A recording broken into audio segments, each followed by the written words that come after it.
I'm really pleased to introduce our speaker today, Dr. Gunjan Joshi, who is currently working as a research scientist at Helmholtz-Zentrum, Dresden-Rossendorf, Germany. Dr. Joshi holds a PhD and a Master of Engineering from the University of Tokyo in Electrical Engineering and Information Systems, where her research focused on developing interpretable neural network techniques for understanding multi-sensor remote sensing data.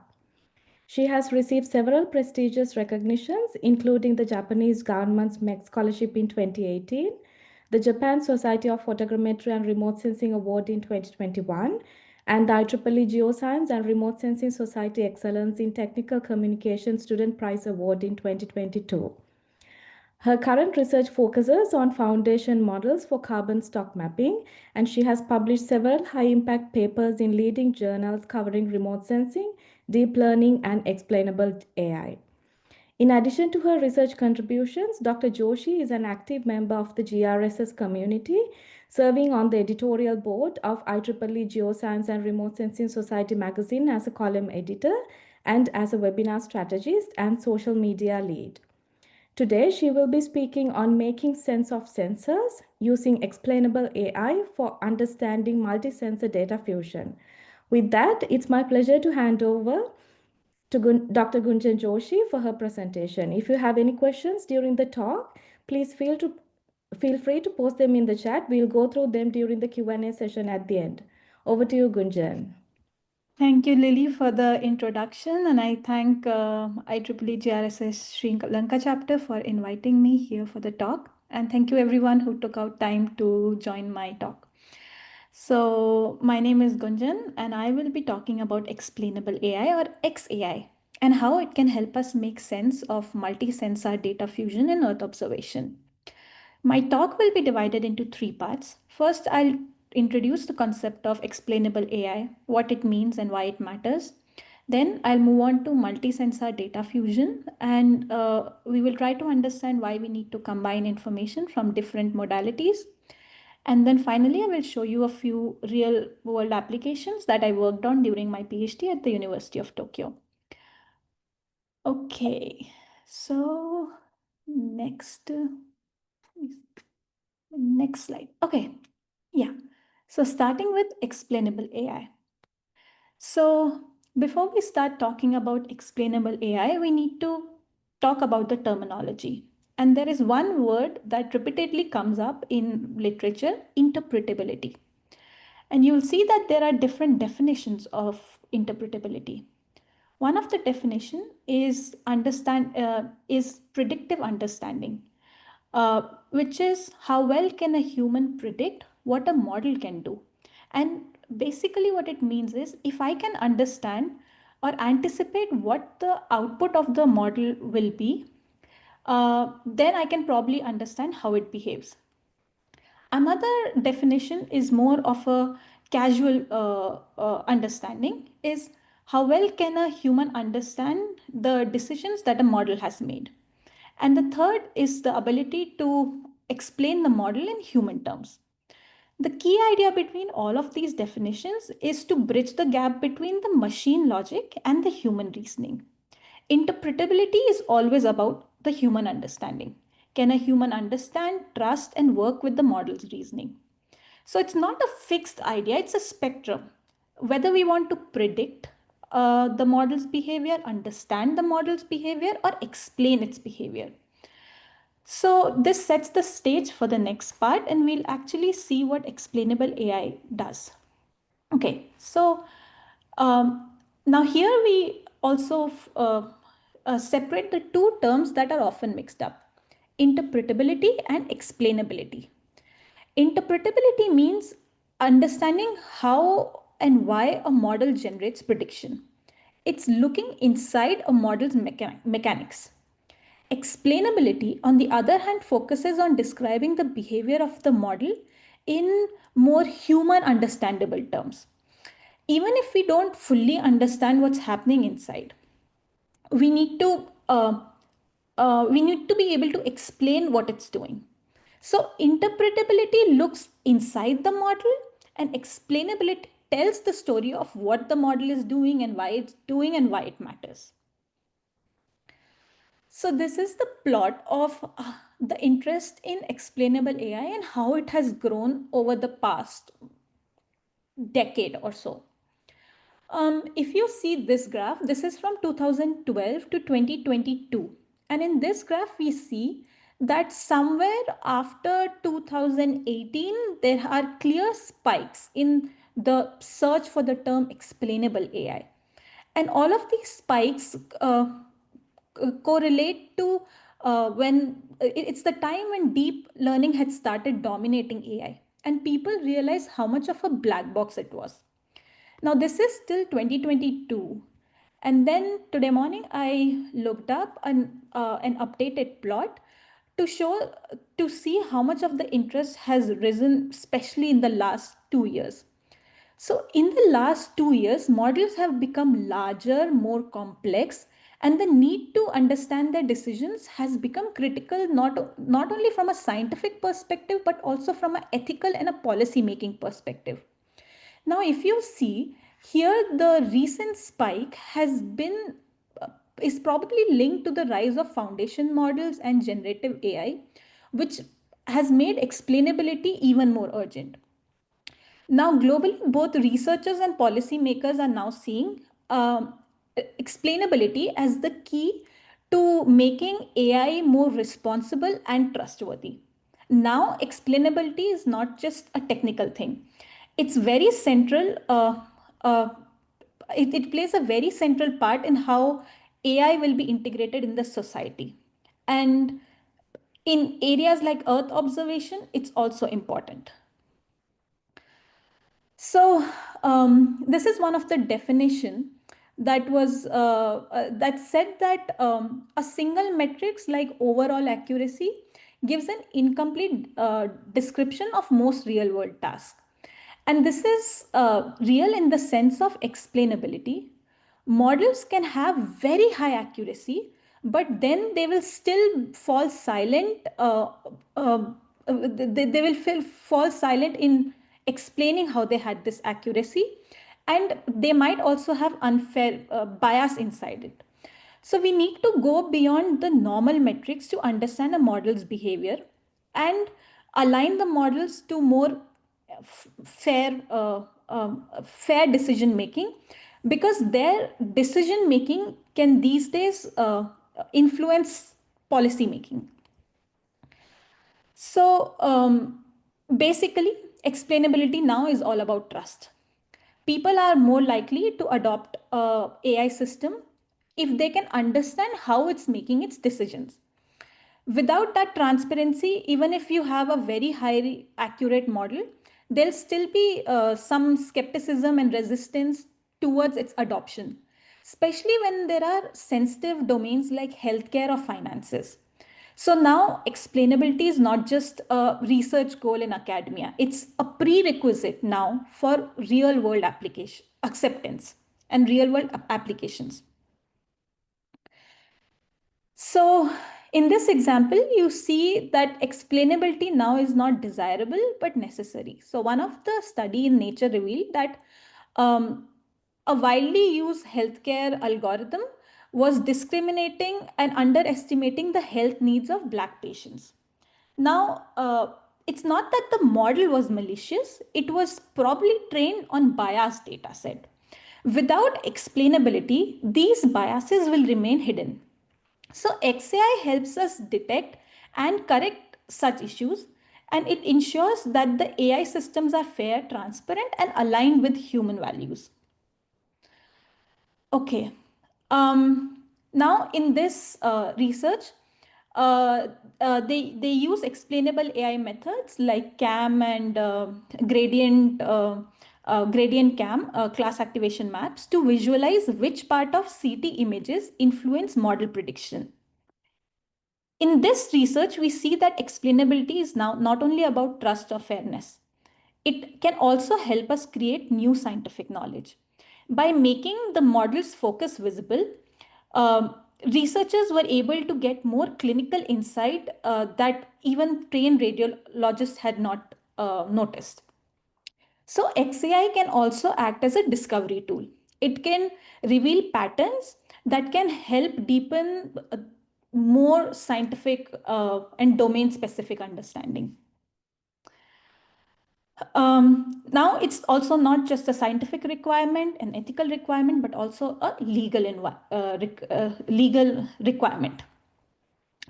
So the Alan Turing Institute has, and some of the other institutes have shaped the idea of right to explainability, explanation, which means that individuals can now legally demand to know how an automated decision about them was being made. And this is now being embedded in the EU data protection law and similar frameworks now worldwide. So it's not just that explainability is optional now, it's a compliance standard for trustworthy and accountable AI. Now, where do we stand in terms of Earth observation? In Earth observation, we probably assume that bias is not a major thing because Earth observation is deeply scientific and objective, but that's not entirely true. Now, this paper argues that AI for Earth sciences can create harm if we don't know where the bias is coming from. For example, if a storm prediction model is trained on areas with good radar coverage, then it will fail to detect tornadoes in regions with poor radar coverage. And that's not a failure of the model itself, it's a failure in the data. And this paper grouped biases into four different types: systematic and structural bias, human bias, data bias, and statistical and computational bias. Now, all of these biases, and this is a separate topic and would require a webinar on its own, but these biases don't act alone, they interact. Which means if we want to deploy AI in Earth systems responsibly, explainability is not just nice to have. It's required to understand which bias is influencing the model and when it is influencing the model. Now, we will see briefly how machine learning has evolved. It's not just in terms of capability, but also in terms of the complexity and interpretability. So we first started with linear models. They were very simple and they were very transparent. You can point to a feature and you can say this much, this is the weight that it has. And so this is the effect. But linear models can only capture linear relationships, straight line relationships. Then we had decision trees, which introduce non-linearity by splitting the data hierarchically. They are still interpretable. We can visualize a tree, but as decision trees come together and become ensemble models like random forest, we then don't have just one tree. We have hundreds of trees. The accuracy definitely goes higher up. The robustness also goes higher up, but the interpretability begins to drop because it's hard to summarize the logic of so many trees together.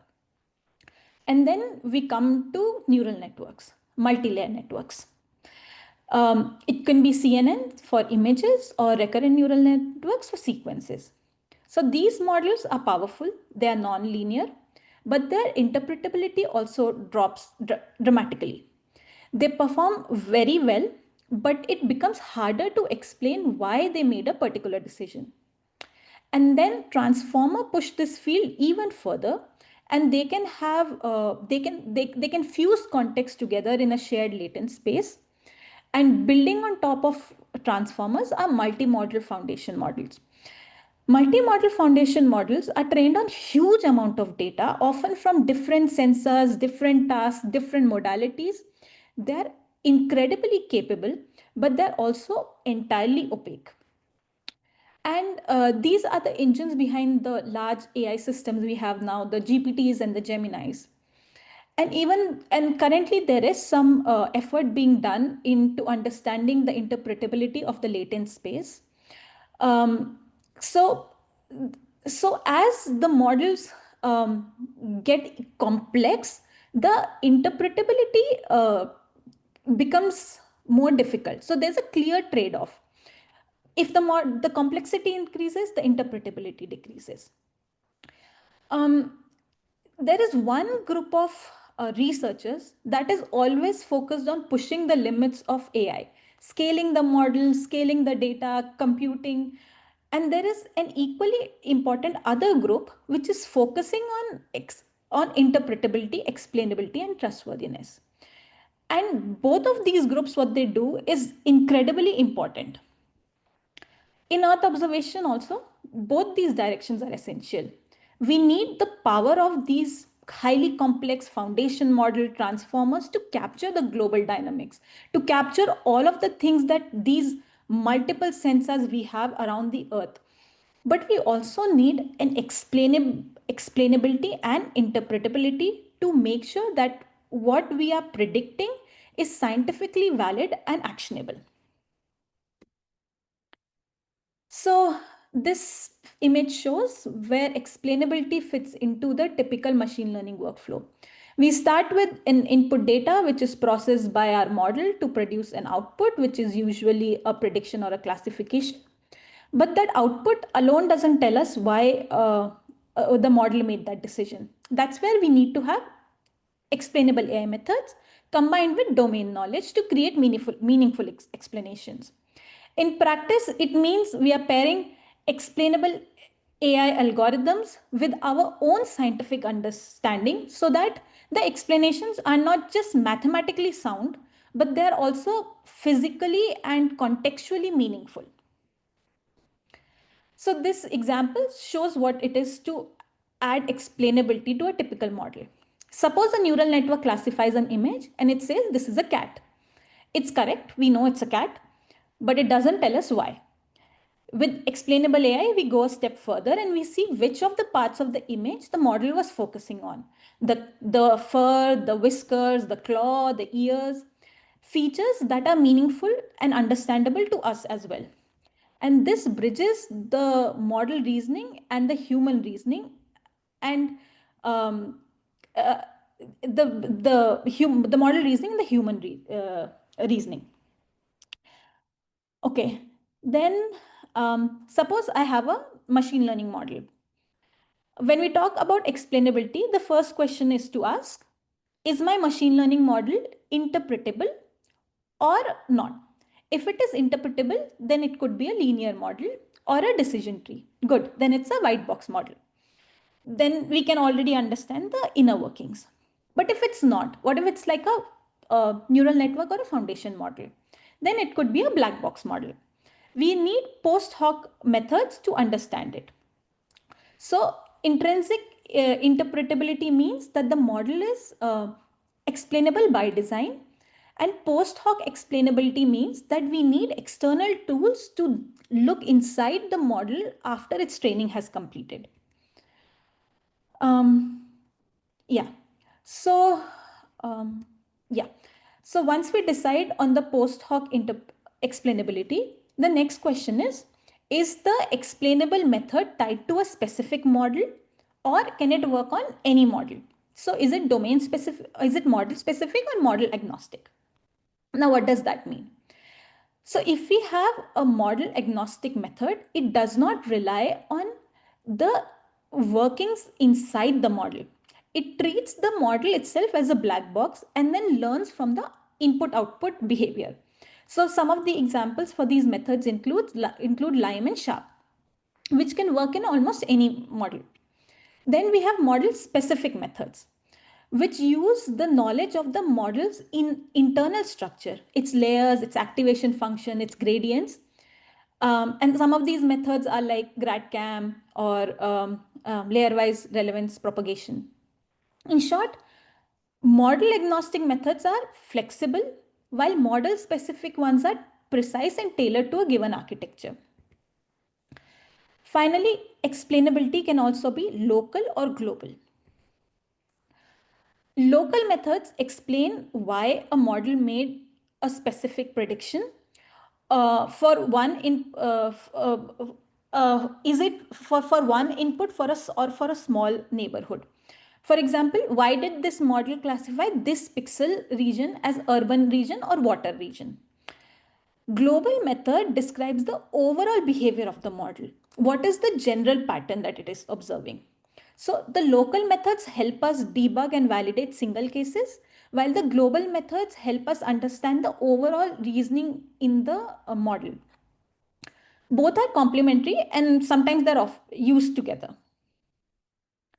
Now, this overview shows some of the common post hoc explainability methods. And on the global side, we can see we have methods like partial dependence plots, feature importance, global surrogates. And these summarize how the method behaves overall. Then on the local side, we have Lime, Shapley values, which explain why a specific prediction was made. Most of these, so these all are model agnostic. They can be applied to any model. Then if we move to model specific on the bottom, on the right we see local techniques for model specific models like integrated gradient, GradCam, GradCam.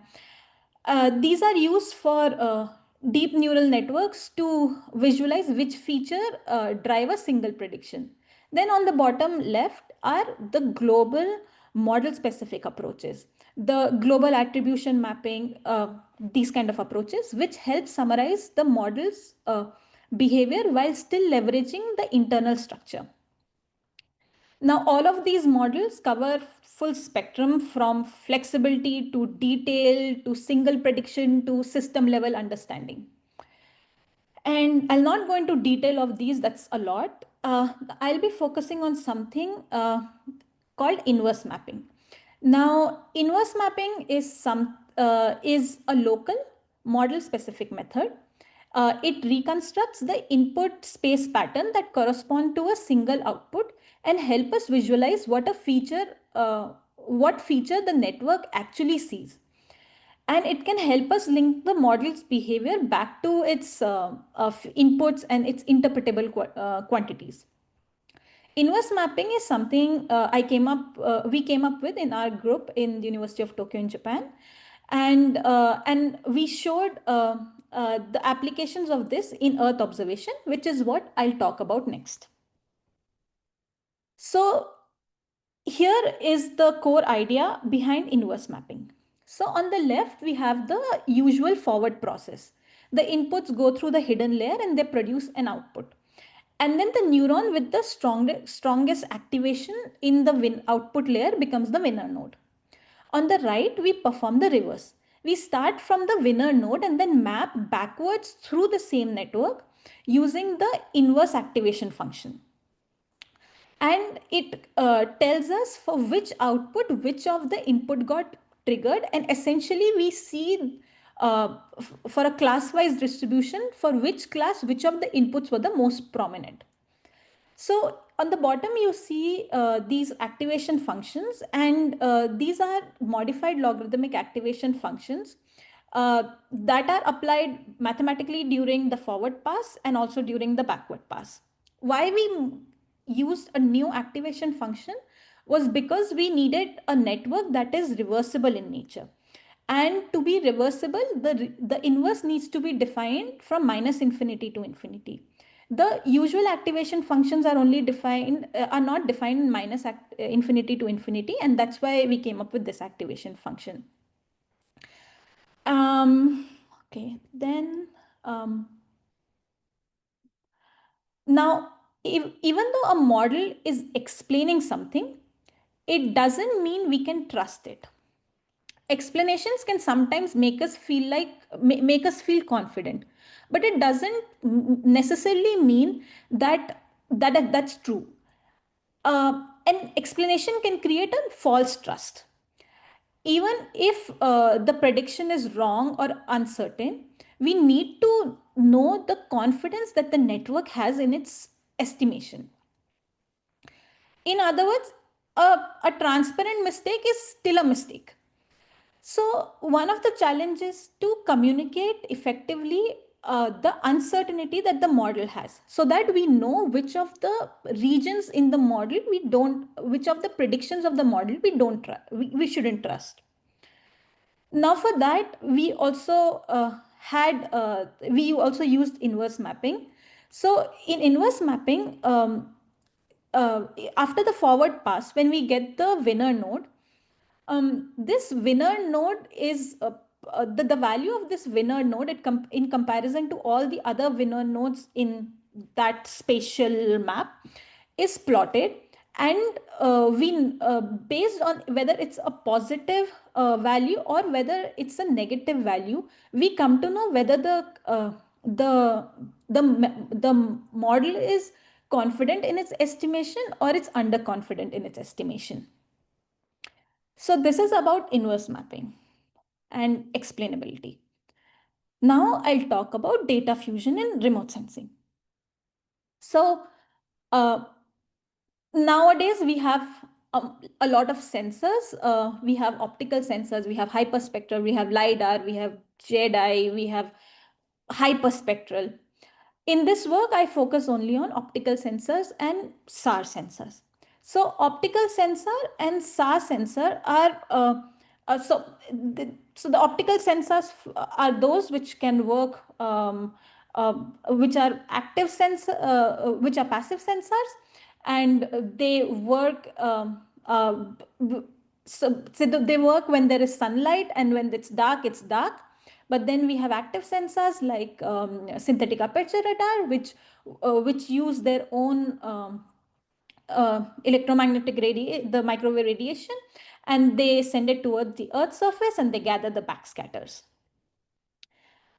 Now, if we were to use one of these sensors, let's see this image, for example.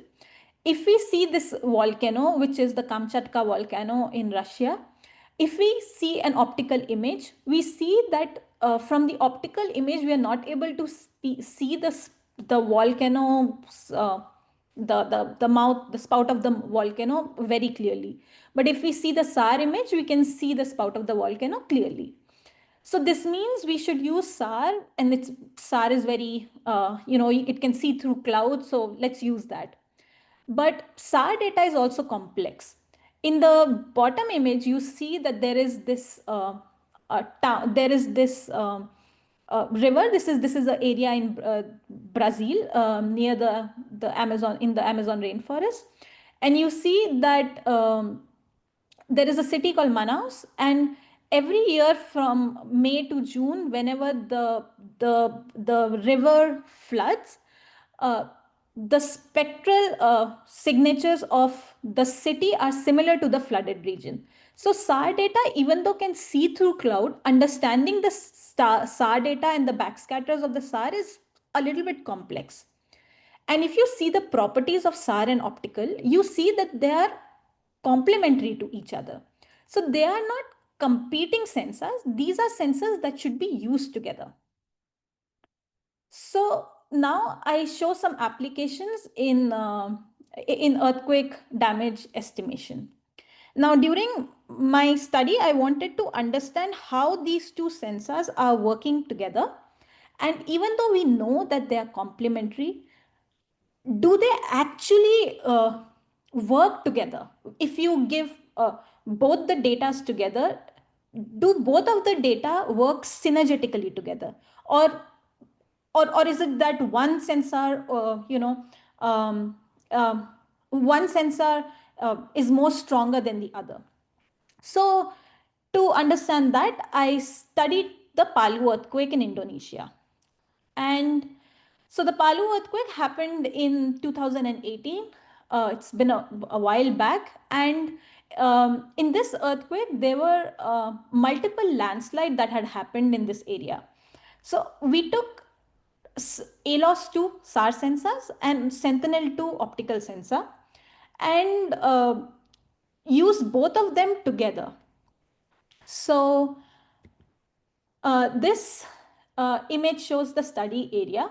We had some of these landslide region called the Petebo region and the Sedera region.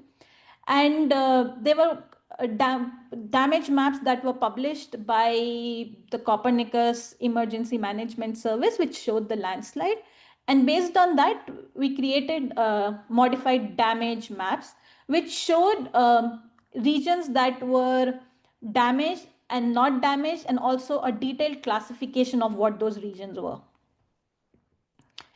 So for the pre-processing from the SAR uh, uh, data, I collected the coherence and the intensity parameters.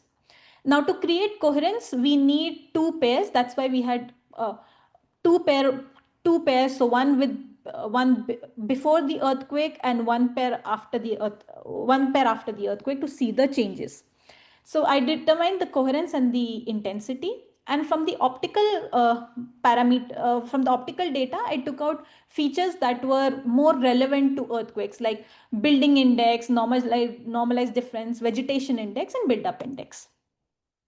Now, I will not go into details about how the pre-processing was done for the individual sensors, but if you would like to know the pre-processing step, this is an excellent resource that I also often go back to whenever I'm dealing with SAR and optical data. This is from ESA. ESA has a lot of tutorials, and one of these tutorials is about combining Sentinel-1 and Sentinel-2. And the principles that combine for Sentinel-1 can also be applied for other SAR data sets such as ALOS. Okay, so then I created a simple multi-level perceptron, and I trained the multi-level perceptron on some of the pixels from the Sidera area, landslide area. And I took samples that were from the forest area, the damaged. So from each of these areas, I took some samples. Now I trained the network on this area, and then I tested the model on the other areas as well. So now I'll show you some of the results. So this is the ground truth for the Palu earthquake, and this is what I had shown before. And this was, if I only use the SAR data and did not use the optical data, this is the result that we got. So we would get, this looks like it is noise, but if I were to look closely, I was able to determine that it was not all noise. There were some regions like, uh, where's my, okay. So there were some regions where I could see the urban buildings. It will become more clear when I show the next slide. Then if I only did the optical measurement, I was able to see that the general features of the regions were captured very nicely by the optical data. But the urban region, which was somewhere near this gray area, was not captured. But if you combine both the SAR and the optical together, you can see that the urban area, which is near these gray pixels, I can't find my pointer, but so near the gray regions, you see these brown patches. These are the urban areas. So if I toggle between the two, you can see how the urban area got captured by the SAR data set. So only with the optical data set, we get the general structure, like the general land cover classification. But with the SAR, we are able to see the urban data, the urban region more clearly. Now, this was not just a fluke. For another region, Patevo, which was not at all seen by the model, and it was only used for testing. This is the ground truth. And if I show you the SAR data set, here again, it looks a little bit like noise, but it's not noise. You can see some urban features. And now this is the only optical results where we see that the general structure, like, the forest and everything have been captured well. But if we see these SAR plus optical results here, and I toggle between the two, you can see how the urban areas have been captured by the SAR dataset. Now, this was true when we were looking at the image. So I used inverse mapping to find out whether that was actually happening or not. So if when I use inverse mapping, I'll show you one of the results. So for one of the damaged area, we were able to see that not only were we seeing the relevant optical features showing up as prominent. For example, if I'm looking at an urban area, in more than the vegetation index, the built up index, the normalized difference built up index is the one that is more relevant. So along with the built-up index, the normalized difference building index is also relevant, and these two actually showed prominence in the data, in the inverse mapping. And along with them, the SAR feature, the coherence in HV polarization, also showed up as a prominent feature. So we were able to find out class-wise influence of the input data in the model's prediction. Next, I looked into glacial land cover mapping. So this was a case study of the Alish Glacier in Switzerland, and this was an analysis that was done for 9 years, from 2015 to 2023. So here the Aletsch Glacier is a very large glacier in Europe, one of the largest glacier in the European Alps. These days it's in the news because it's melting a lot fast this year. And I did a 9-year analysis, and I did a pixel wise pixel classification. Now, an interesting thing while I was doing my research into the Aletsch Glacier was that it's a glacier, so the snow is supposed to be white, but we found out that no, the snow is not always white. Snow is has the snow in the Alps is often contaminated with dust that comes from the Sahara Desert. It flows over the Mediterranean Sea and then covers the Alpine region. And also occasionally there are contaminations from the red algae. So I tried to classify the glacier into 4 classes: pure snow, ice, rocks, and contaminated snow. And my goal in this research was to combine SAR and optical data and to determine the snow line altitude between 2015 to 2023. And for this, I used the Sentinel-1 and the Sentinel-2. So here, this is a video of how the mineral dust is transported over from the Sahara region the to the Alpine region. And if you see the temporal timeline uh, for doing glacial study, you need to make sure that the difference between the uh, acquisitions is very small. So plus or minus 3 degrees, plus or minus 3 days is fine. But more than that, the glaciers are very dynamic systems. So after, like, if it's more than 3 or 4 days, sometimes there'll be a snow cover. So what your SAR data set is seeing, maybe your optical data set is seeing something completely different. So keeping that in mind, I collected acquisitions from the end of the ablation season, because I was studying the snow line. So when all the snow from the previous year has melted, we study the snow line. And I use some of these regions for testing, and some of these regions, these regions only for testing, and some of them were for training and testing both.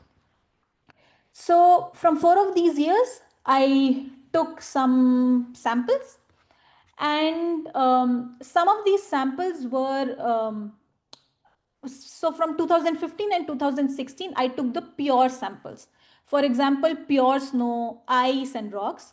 From 2021 and 22, when you could visually see the contaminated snow in the data set, I took the contaminated snow and the cloud regions. Now I trained my model using these training samples, and I'll show you the results here. So from 2015 to 2017, we see in the early years, there is not much contamination of the glacier, uh, contamination of the snow and the glacier. From 2017 and 18, 19 onwards, we see that there's a lot of contamination of the Sahara dust on the glacier. And it continues, and along with the contamination of the glacier, we also see that the glacier's uh, snow line, which is the transition between the between the snow, pure or contaminated, and the ice, is moving upwards. So the glacier was actually melting in these 9 years. Now, I wanted to also understand whether my prediction is correct or not. So, this is one confidence level estimation that I did. And here you can see that the network is generally confident in its estimation, except when there are pixels in regions uh, that are mixed land types. For example, between two land type classes, you see that the pixel is that the network is not confident, because maybe the pixel has half of the region in like ice and half of the region in rocks, and it was underconfident in some areas, and these areas were probably those areas that were in shadow, or those kind of regions. Then when I do the inverse mapping results, I was able to see that some of the bands of the optical sensor was showing prominence for the pure snow and the contaminated snow and the ice. When it came to rock, I was able to find that the SAR was showing prominence. Now, the reason why that would have been is because the opticals, the snow, ice, and pure snow, ice, and contaminated snow, these are all uh, water, or these are all uh, land types that are closely associated to each other. They're somehow related to water. But rock was one of the land type which was very distinctively away from the other three land types, and for this, uh, the SAR sensor picked up. And we also studied how, whether the bands that were showing as prominent, were they actually prominent in from domain perspective. So we see that for snow, if band 1 and 2 was showing prominence, that's because there is high reflectance from pure and fine grained snow in these bands. And when it comes to like band 8A, the reflectance of glacier ice decreases significantly. For contaminated snow and ice, we also see that the reflectance decreases in shorter wavelengths compared to that of pure snow. And then for rocks, we saw that SAR showed prominence along with normalized difference snow index. That's because normalized difference snow index again is like snow water related, showing the snow regions. So rock was the only non-snow ice class here. So it influenced the decision making of the model. Now, in inverse mapping, either a feature can be positively influencing or oppositely influencing. So it's not negatively influencing, but it pulls the decision making in a different direction. So that's how we were able to determine whether it's positively influencing or influencing in a different way. So how we read it is, if a feature is closer to 1 or -1, it means it's an influential input. If it is just in like 0, then it means it's not an influential feature. Okay, and then I plotted the snow line altitude because that was my whole goal. And then we were able to see that the glacier was retreating, but it was not linear. And there was average rate of like 1.4. And the glacier was retreating at different speeds at different regions. And we were able to find that in 2021, the glacier was not retreating. Instead, it grew a little bit. And that's probably because that year, the overall temperature was in that region was lower compared to the previous years. So that's my talk. And then for further reading, I would say these are some excellent resources, and about interpretable machine learning, explainable AI, and then responsible AI. And there's also this excellent webinar on trustworthy AI. So thank you, and I look forward to your questions.